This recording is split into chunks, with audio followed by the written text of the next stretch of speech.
Hello, this video is going to show how to use helpful resources when you're looking for background data for certain solvents or compounds. As suggested on your Mo2 worksheet, we are going to use Sigma-Aldrich. So on your browser, if you go to sigmaaldrich.com, you're going to be asked to select your country or region. Hopefully we all agree that we're living in the United States of America. So I'm going to select the United States. That's going to open up the main web page for Sigma-Aldrich. When I look for compounds, so on your list, you basically already have the structures drawn out. So I think the most efficient process would be to go to the advanced structure search, which is at the bottom right-hand corner of that opening page for Sigma-Aldrich. Once we open that, it'll take a second to load as it's loading the substructure search. Note that it's doing a substructure search, so you're going to get a lot of different results for the compound you enter, even if you do enter the exact compound that you're looking for. So the compound that I'm going to look for first is naphthalene, which is not included on your list, but I'm going to draw this compound, naphthalene, which looks exactly like that. Now, naphthalene will probably show up exactly like this structure. When you search for others, it's possible that your structures will be branched off in a slightly different way, but as long as it's the same compound, that's what you're looking for. So I've drawn the structure naphthalene in here just to show you can draw single bonds in. If you don't want those single bonds, you can erase them.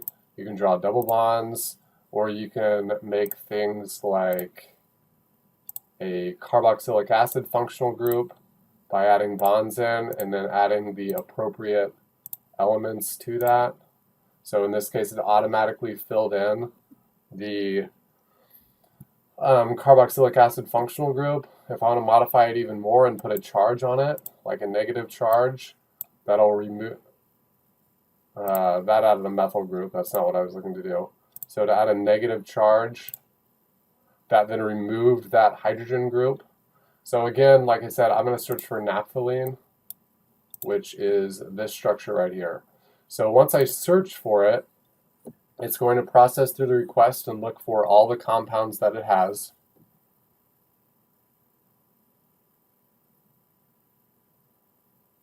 And essentially, a data bank is going to load of all the potential products. So there are a lot of different things. If we were to replace hydrogen with deuterium, that would have a lot of different things we could choose from. So I could click View Products there. Or if a random carbon is replaced with a carbon-13, we could go to that. But what I was looking for is exactly naphthalene, and this structure is what I was looking for. So I'm going to click View Products. You could click Quick Info, but that will not give you everything that the specific Mo2 worksheet is looking for. So once I click View Products, now I'm going to have a list that I can look through. As it mentioned on the worksheet, you're looking for the least expensive, least pure product. So things that are used as an analytical standard are probably priced up pretty high.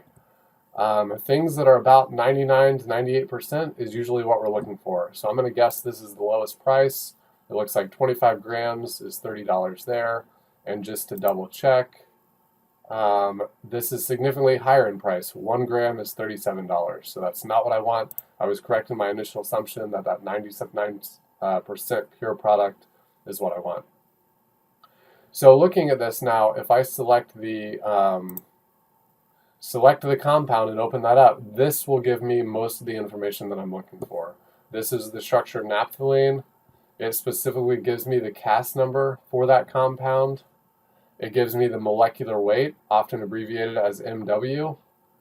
The next thing I'm looking for is the boiling point and melting point. So I don't see it when I'm looking at this data right here, but if I click Show More, it will bring down more data for this compound, and specifically the boiling point for naphthalene is 218 degrees Celsius.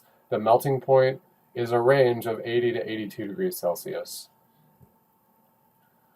The other things the worksheet is asking for is the linear formula.